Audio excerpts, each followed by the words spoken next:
Hello dear, स्वागत करता हूं थर्ड ईयर स्टूडेंट को। यहाँ पे 2 प्रश्न लेकर आए हैं। दोनों प्रश्न अपने आप में बहुत महत्वपूर्ण है और यह 5वां नंबर का वीडियो है। तो चलिए आज हम देखते हैं मिडवाइफरी एंड गायनेकोलॉजी के 2 महत्वपूर्ण प्रश्न के बारे में। पहला प्रश्न है मेनोपॉज के बारे में, मीन्स मासिक धर्म बंद होना या रजनोवृत्ति क्या होता है। ठीक है, इसको हम लोग देखेंगे। इसके लक्षण, इसके निदान, जटिलता सब देखेंगे। और दूसरा जो प्रश्न है हमारे बीच जो आया है आज, वो है हमारा ब्रेस्ट फीडिंग के बारे में। ठीक है, ब्रेस्ट फीडिंग के बारे में, मीन्स स्तनपान के बारे में। ठीक है, तो स्तनपान के बारे में हम लोग जो है अच्छे से आज देखेंगे, समझिएगा आप लोग। दोनों प्रश्न अपने आप में शॉर्ट के लिए बहुत महत्वपूर्ण है। चलिए हम लोग देखते हैं।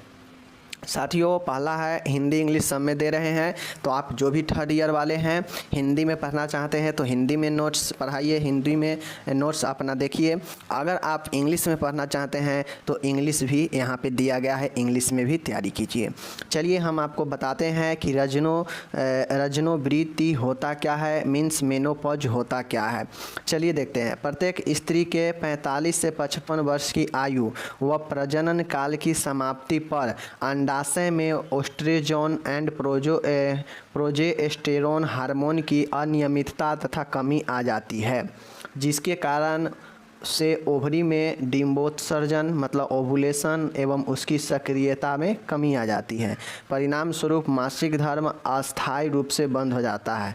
इसी को रजोनिवृत्ति या मेनोपॉज कहते हैं। साथियों, रजोनिवृत्ति होता है, इसका मतलब होता है कि कोई महिला है, उस महिला का अगर उम्र 45 से 55 वर्ष के बीच में है, तो इस 45 से 55 वर्ष के बीच में कभी भी जिस प्रकार से एक स्वस्थ युवती का जो मेंस्ट्रुएशन होता है वह 12 से 16 साल के बीच में शुरू होता है, उसी प्रकार से मेनोपॉज यानी बंद होने का जो समय होता है मेंस्ट्रुएशन मासिक स्राव, वह जो है 45 से लेकर 55 वर्ष तक के आयु में जैसा जिसका बॉडी है उस हिसाब से 45 से 55 वर्ष की आयु में इसके बीच में अस्थायी रूप से बंद हो जाता है।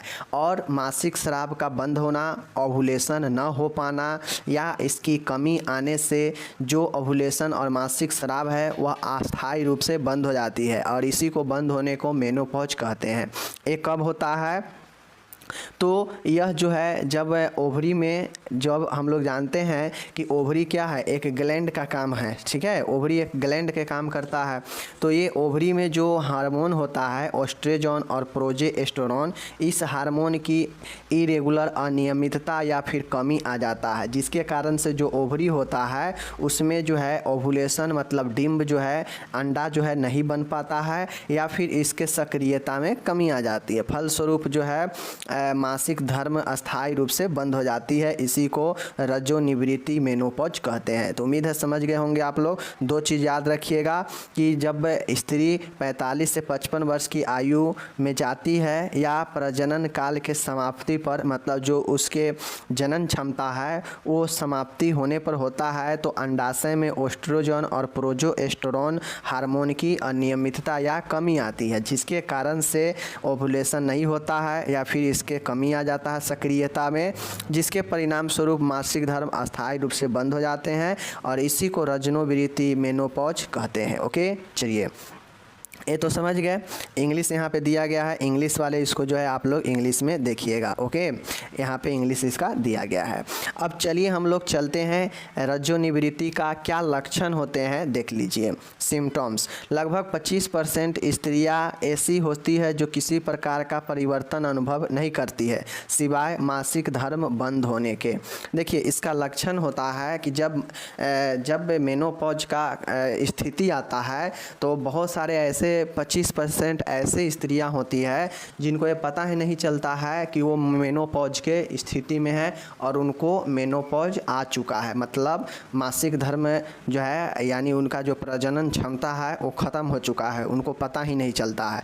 यह पता तब चलता है जब उनका एक मासिक धर्म बंद हो जाता है, तब उनको पता अनुभव होता है। ठीक है, वरना अनुभव नहीं होता है। वरना 25% ही स्त्रियाँ हैं जो क्या हो करती है, वह किसी प्रकार प्रकार के जो है अनुभव नहीं करती है सिवाय मासिक धर्म बंद होने के। ठीक है, ये चीज़ें होता है।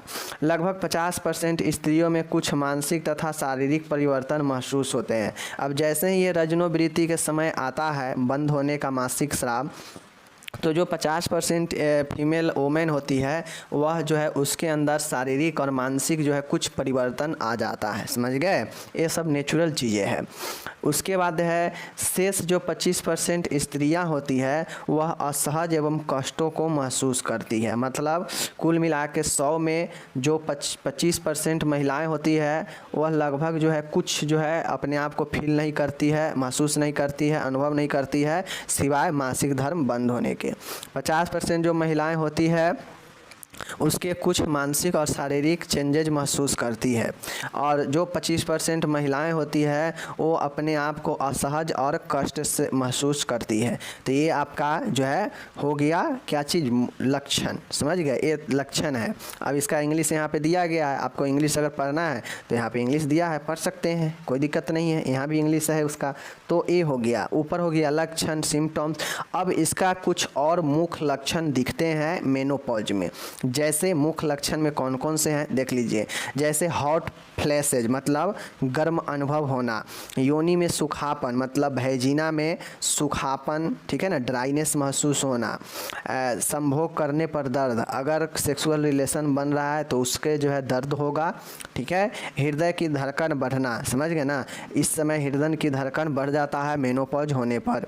सिर तथा जोड़ों में दर्द होने लगता है, सिर तथा जोड़ों में दर्द होने लगता है। स्त्रियों को ऑस्टियोपोरोसिस हो जाता है, मीन्स हड्डियाँ कमज़ोर हो जाती है। ठीक है, अचानक मासिक धर्म बंद हो जाना, अचानक जो है मासिक धर्म बंद हो जाना, यह भी एक लक्षण होता है। टांगों तथा बाहों में सुई जैसी चुभना, मतलब पैर और हाथ में सुई जैसे चुभने का अनुभव होना।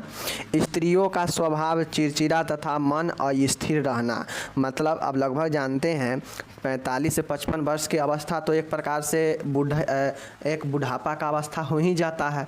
तो इस समय जो है चिड़चिड़ा आ जाता है वैसे भी, लेकिन यहाँ पे मेनोपॉज भी एक चिड़चिड़ा का कारण बनता है और मन अस्थिर रहने का। ठीक है, नेक्स्ट है कि आत्मविश्वास में कमी आ जाती है और नींद भी कमी जो है हो जाता है।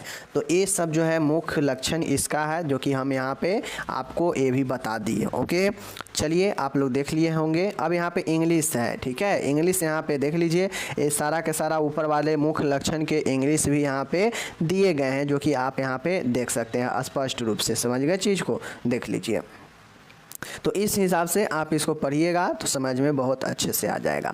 अब मेनोपॉज होने से कुछ जटिलता कॉम्प्लिकेशन भी आता है, जैसे ऑस्टियोपोरोसिस मतलब हड्डियों का कमज़ोर हो जाना, कार्डियक डिजीज हृदय से संबंधित रोग हो जाता है महिलाओं में, यूरिनरी ट्रैक्ट इन्फेक्शन मूत्र नली का संक्रमण हो जाता है। तो ये सब जो है कुछ आपके जटिलता भी देखने को मिलता है मेनोपॉज होने पर। साथ ही फ्रैक्चर भी हो सकता है, मतलब अस्थि भंग भी हो सकता है चूँकि अस्थि कमज़ोर हो जाता है। ठीक है, अब समझिए किसी स्त्री महिला में मेनोपॉज का स्थिति है तो उसे प्रबंध कैसे करेंगे। तो रोगी को निरंतर व्यायाम करना चाहिए। एक महिला को हमेशा व्यायाम करते रहना चाहिए ताकि उससे जो है शरीर हमेशा हिष्ट पुष्ट बना रहे, मजबूत बना रहे। भोजन में कैल्शियम पदार्थों का सेवन आवश्यक है, जैसे दूध, हरी सब्जियां आदि। अब इस समय मेनोपॉज के काल में जब बंद हो जाए, ठीक है ना, बंद हो जाए मासिक स्राव, तो एक महिला को अधिक से अधिक दूध, हरी सब्जियां मतलब कैल्शियम युक्त भोजन लेनी चाहिए। ठीक है, नेक्स्ट है तीसरा, देखिएगा, रोगी को मेनोपॉज के बारे में समझाना चाहिए। रोगी को मेनोपॉज के बारे में समझाना चाहिए कि मेनोपॉज क्या होता है, यहाँ पे क्या क्या बदलाव आ सकते हैं, इस चीज़ को समझाना चाहिए प्रबंध में। नेक्स्ट है कैल्शियम पूरक देना चाहिए, जैसे कैल्शियम सप्लीमेंट्री, जैसे सैलकेल 500 मिलीग्राम जो है कैल्शियम सप्ली में जो है 500 ग्राम सैलकेल मिलीग्राम देनी चाहिए। ठीक है, एंड 5वां नंबर का है, यदि योनि में अधिक सुखापन, खुजली हो व रात को पसीना अधिक आता हो व हृदय की धड़कन तीव्र हो तो थेरेपी दी जाती है। मतलब अगर इस समय बहुत ज़्यादा योनि में सूखापन, ड्राइनेस, खुजली हो जाए, रात में पसीना आए तो और हृदय धड़कन बढ़ जाए तो जो है थेरेपी यानी उपचार देना चाहिए इससे संबंधित। ठीक है, तो ये जो है आपके इस प्रकार से कुछ मैनेजमेंट कर सकते हैं मेनोपॉज वाले के लिए। तो आपका मेनोपॉज यहाँ पे समाप्त हो गया। 5 नंबर में आपसे मेनोपॉज पूछेगा तो ये सारे चीज़ को लिख दीजिएगा। यहाँ पे इंग्लिश दिया गया है, ठीक है, प्रबंध का भी यहाँ पे इंग्लिश दिया गया है, आप लोग यहाँ पे देख लीजिए। समझ गए चीज़ को। चलिए अब हम चलते हैं नेक्स्ट प्रश्न की तरफ। देखिए यहाँ पे हमारा जो प्रश्न है वो है स्तनपान क्या है और स्तनपान के लाभों का वर्णन करें। आपसे पूछ सकता है what is breast feeding, explain the advantage of breast feeding, ये भी पूछ सकता है, या सीधा ब्रेस्ट फीडिंग भी पूछ देगा तो आपको उसका लाभ भी बताना पड़ेगा। बहुत महत्वपूर्ण प्रश्न है ब्रेस्ट फीडिंग। ओके, चलिए देखते हैं। तो फ्रेंड डियर यहाँ पे देखिएगा ब्रेस्ट फीडिंग होता क्या है। आप लोग सेकेंड ईयर में भी पढ़े हैं ब्रेस्ट फीडिंग के बारे में, चाइल्ड हेल्थ नर्सिंग में।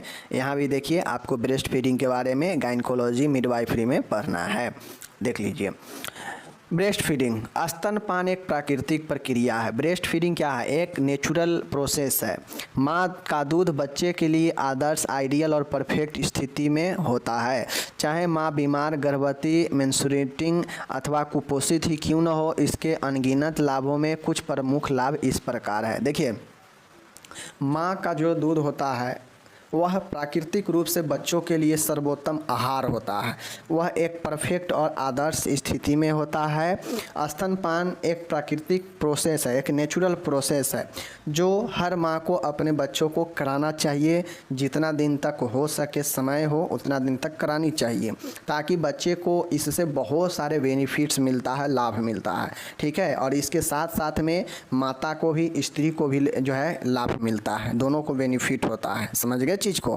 तो माता, चाहे माता का स्थिति जैसा भी हो, चाहे माँ बीमार हो, चाहे गर्भवती हो, ठीक है, चाहे उसके अंदर जो है मेंस्ट्रुएटिंग होता हो या कुपोषित ही क्यों न हो, उसके इस आहार का मतलब ब्रेस्ट फीडिंग का बहुत जो है अनगिनत लाभ है। उस अनगिनत लाभ में से कुछ लाभ आपके निम्न दिए गए हैं, जिसको चलिए हम लोग देखेंगे। तो स्तनपान के बारे में कोई पूछेगा, एक लाइन में बताइएगा कि माँ द्वारा बच्चे को दिए गए वैसा आहार जिसमें बच्चे को विकास के लिए सर्वोत्तम चीज़ें उपलब्ध होता हो, एक परिपूर्ण और एक परफेक्ट और एक आदर्श जो है आहार हो बच्चे के लिए, वही जो है ब्रेस्ट फीडिंग कहलाता है। ब्रेस्ट फीडिंग का जो समय होता है लगभग 4 से 6 महीने तक का होता है।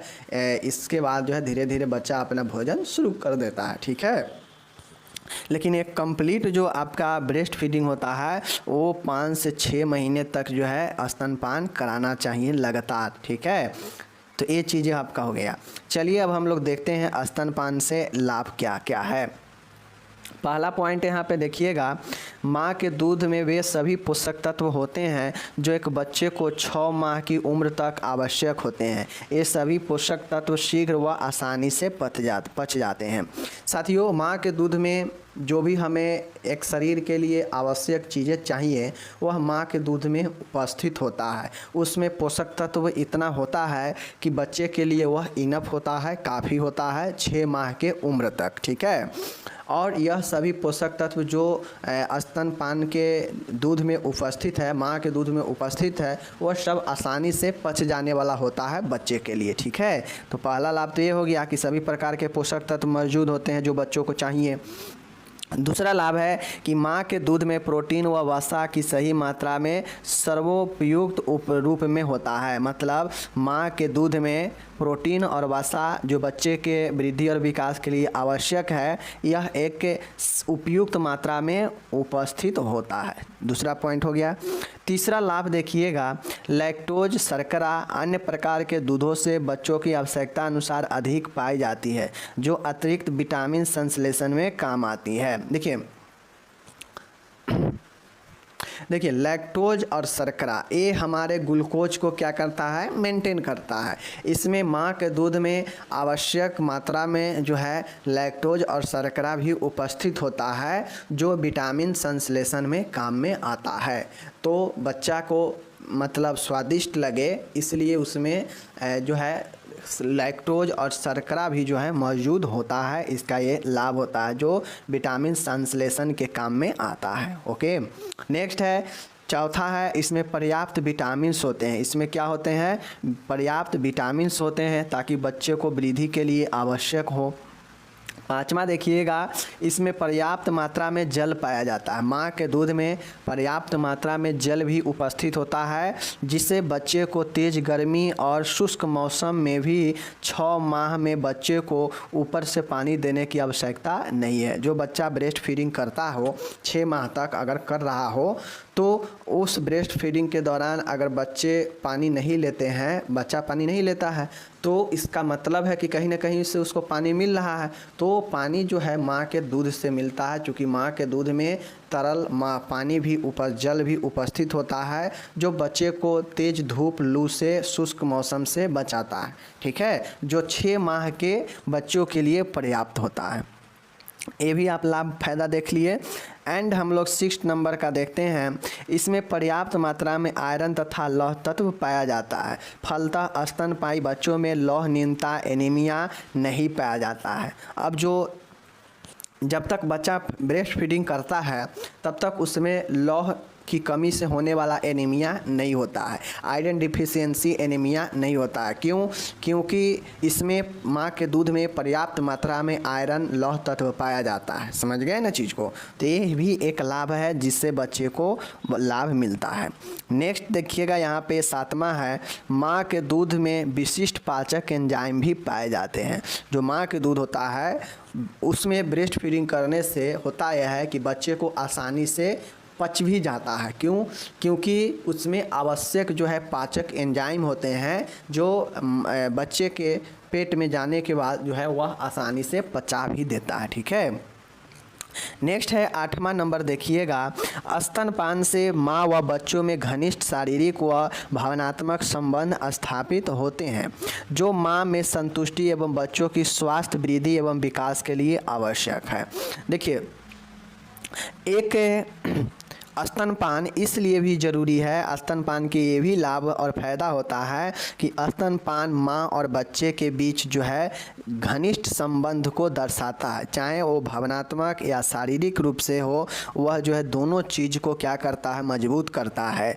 जो माँ अपने बच्चे को अपना स्तनपान कराती है वह जो है बच्चा और माँ के बीच में एक घनिष्ठ जो है भावनात्मक रूप से लगाव होता है। ठीक है, और साथ में जो बच्चों के वृद्धि और बच्चे को स्वास्थ्य के वृद्धि और विकास के लिए आवश्यक होता है संतुष्टि होना। ठीक है, तो ये जो चीज़ें हैं, आप 8वां पॉइंट शानदार पॉइंट है कि माँ और बच्चे के बीच भावनात्मक संबंध को बढ़ाता है और माँ के संतुष्टि और बच्चे के स्वास्थ्य और वृद्धि के विकास के लिए आवश्यक है। ठीक है, 9वां देखिएगा, माँ का दूध शिशु को उचित तापमान पर ताज़ा, स्वच्छ व जीवाणु रहित अवस्था में मिलता है। चूँकि यह सीधे शिशु के मुख में जाता है, अतः यह बच्चे के बीमार कम होते हैं। अब जो स्तनपान होता है इसका एक और बेनिफिट है, एक और लाभ है कि इसको लेने से बच्चा जो है क्या होता है? बीमार नहीं होता है। ठीक है, क्यों? क्योंकि यह ताज़ा, स्वच्छ और बैक्टीरिया से, जीवाणु से रहित होता है। ठीक है ना, जिसमें होता यह है कि बच्चे को उचित तापमान भी मिलता है और स्वच्छ रूप से सीधा माँ के स्तन से सीधा मुंह में जो है बच्चे को जाता है, जिससे संक्रमण भी नहीं होता है। तो ये चीज़, और बच्चे बीमार नहीं होते हैं या कम होते हैं। तो 9वां पॉइंट भी एक लाभदायक है। 10वां पॉइंट देखिएगा, माँ का दूध तैयार करने के लिए श्रम, ईंधन और समय की आवश्यकता नहीं होती है, और माँ का दूध जो होता है वह ऑटोमेटिक माँ द्वारा जनरेट हो जाता है। ठीक है, तो इसके लिए कोई श्रम, कोई ईंधन और कोई समय की आवश्यकता नहीं होती है। चीज़ को बहुत बड़ा का ये बेनिफिट है। समझ गए?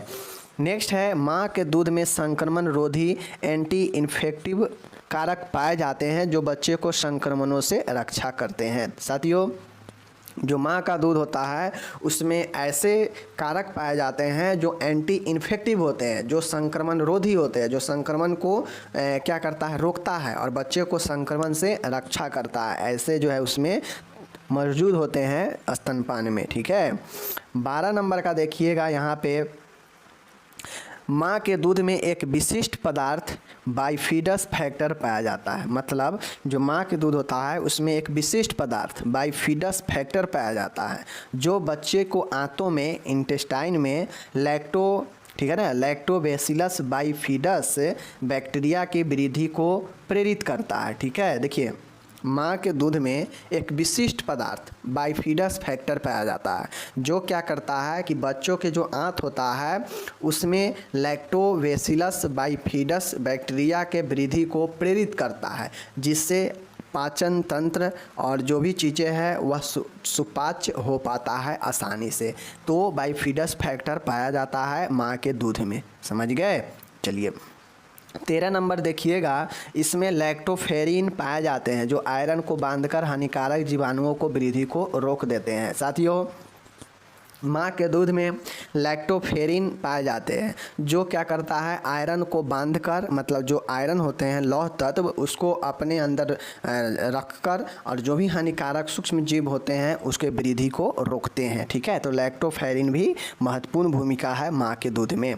14 नंबर का देखिएगा, स्तनपायी बच्चे उपयुक्त प्रतिरक्षक कारकों के कारण दस्त, श्वसन, संक्रमण व मध्यकांशोथ से बोतल फीडिंग बच्चों की तुलना में कम शिकार होते हैं तथा संक्रमण का शिकार होने पर यह शीघ्र पुनः स्वस्थ होते हैं। इसका कहने का मतलब है कि जो बोतल से ले रहे, जो बोतल फीडिंग करता हो, मतलब जो बोतल से दूध लेता हो और जो माँ के दूध लेता हो, तो जो माँ के दूध लेने वाला बच्चा होता है वह ज़्यादा सुरक्षित होता है, उसमें संक्रमण का भी खतरा कम होता है और अगर उसमें थोड़ा अगर प्रॉब्लम होता भी है तो पुनः जो है वो अपने आप जो है शीघ्र स्वस्थ हो जाता है। लेकिन जो बोतल से फीडिंग करने वाला, मतलब बाहरी दूध लेने वाला जो बच्चा होता है वह जो है संक्रमण का जल्दी शिकार होगा और अगर उसमें एक बार कोई प्रॉब्लम पकड़ लेगा तो वह जो है बहुत दिनों तक चलेगा और यह घातक भी साबित हो सकता है। इसलिए माँ का दूध जो है बहुत सुरक्षित है जीवन के लिए और कहीं ना कहीं जो बोतल वाला फीडिंग लोग कराते हैं वह घातक है बच्चों के लिए, समझ गए। तो ये भी चीज़ समझ गए। 15 नंबर का देखिएगा, स्तनपान से प्रसवों उपरांत होने वाला रक्तस्राव जल्दी रुकता है जिससे माता में गर्भस्थ प्रत्यावर्त यूट्रिन इनोवोल्यूशन शीघ्र होता है व माता को समान सौंदर्य पुनः प्राप्त होती है। देखिए ब्रेस्ट फीडिंग कराने से माता का सौंदर्य बढ़ता है, मतलब ब्यूटी जो है वह निखरता है। क्यों? क्योंकि इससे जब प्रसव के बाद जो है जो रक्तस्राव होता है वह फीडिंग कराने से जल्दी रुक जाता है। ठीक है ना, अब ब्लडिंग जल्दी रुकेगा तो शरीर पर निखार आएगा। अगर ब्लड ज़्यादा दिन तक चलते रहेगा प्रसव के बाद तो शरीर मुरझाया हुआ, फेस जो है अलगे लटका लटका सा हुआ रहेगा, मतलब सही नहीं रहेगा। लेकिन ब्रेस्ट फीडिंग कराने से ब्लीडिंग जल्दी रुकता है जिससे सौंदर्य बढ़ता है, निखरता है, समझ गए। चलिए सेकेंड लास्ट देखिएगा, 16 नंबर का यहाँ पे है, स्तनपायी महिलाओं में स्तन व अंडाशय कैंसर की संभावना कम रहती है। अब स्त्रियों के यह लाभ मिलता है स्तनपान कराने से कि उसका संतुष्टि तो होगा ही, हो खुद के संतुष्ट होती ही होती है, साथ में उसके जो स्तन और जो अंडाशय ओवरी जो कैंसर होने की संभावना है वह जो है बहुत ज़्यादा कम जाता है। ठीक है, तो आजकल देखते होइएगा कि स्तन कैंसर बहुत ज़्यादा होता है। क्यों होता है? यही कारण है कि आजकल जो मॉडर्न युग चल रहा है यहाँ पे वैसे माता जो मॉडर्न चीज़ों को फॉलो करती है वो अपने बच्चे को जन्म तो दे देती है लेकिन वो जो है अपने स्तनपान कराना पसंद नहीं करती है, बाहरी डब्बे से बच्चे को काम चलाती है और वैसे ही बच्चे मंदबुद्धि के हो जाते हैं या फिर उसका जो है प्रॉब्लम शारीरिक मानसिक आगे चल के होने लगता है। ठीक है, तो ये चीज़ें होता है। साथ में महिलाओं को खुद का प्रॉब्लम जैसे स्तन में कैंसर, ओवरी में कैंसर, इस समय कैंसर भी हो जाता है। नेक्स्ट लास्ट है 17 पॉइंट है, यह प्राकृतिक गर्भ निरोधक उपाय है। मतलब ये जो ब्रेस्ट फीडिंग कराना एक प्रकार से प्राकृतिक जो है गर्भ निरोधक का उपाय होता है। ठीक है, लैक्टेशनल एमेनोरिया या इसी को लैम बोलते हैं। ठीक है, लैम, लैक्टोशनल एमेनोरिया, ठीक है, लैम बोलते हैं। यह प्राकृतिक गर्भ गर्भ निरोधक के उपाय के रूप में गर्भधारण को रोकता है। तो इस प्रकार से यह 17 पॉइंटें हैं जो कि बच्चे और स्त्री के लिए फ़ायदेमंद है ब्रेस्ट फीडिंग, जो कि मैंने आपको बता दिया। अब इस 17 को आप चाहें तो 20 पॉइंट में भी लिख सकते हैं और सारे इसके फ़ायदे क्या क्या हो सकते हैं। मैंने तो आपको 17 बताया, आपके इस 17 से ही आप चाहें तो 20 पॉइंट भी बना सकते हैं, ठीक है। बाकी इंग्लिश वाले देखिए यहाँ पे इंग्लिश में उनको सारा चीज़ें दिया गया है, ठीक है। ब्रेस्ट फीडिंग इंग्लिश है, एक पॉइंट है। दूसरा पॉइंट सभी के सभी यहाँ पे उनको दिया गया है, देख सकते हैं सभी के सभी उनको दिया गया है, हिंदी इंग्लिश सभी में। तो अगर आप इंग्लिश के स्टूडेंट हैं तो आपको कहीं से कोई दिक्कत जो है नहीं होने वाला है। इस प्रकार से आपको PDF वगैरह सब चीज़ मिलेगा, ठीक है। आगे भी मिलेगा, टेंशन नहीं लेना है। आप लोग बस अपने काम करते रहिए, पढ़ते रहिए, ओके। देख सकते हैं सभी का मैं हिंदी इंग्लिश यहाँ पे दे दिया हूँ, तो आप लोग को टेंशन लेने की कोई ज़रूरी नहीं है, ठीक है। देख लीजिए, चलिए।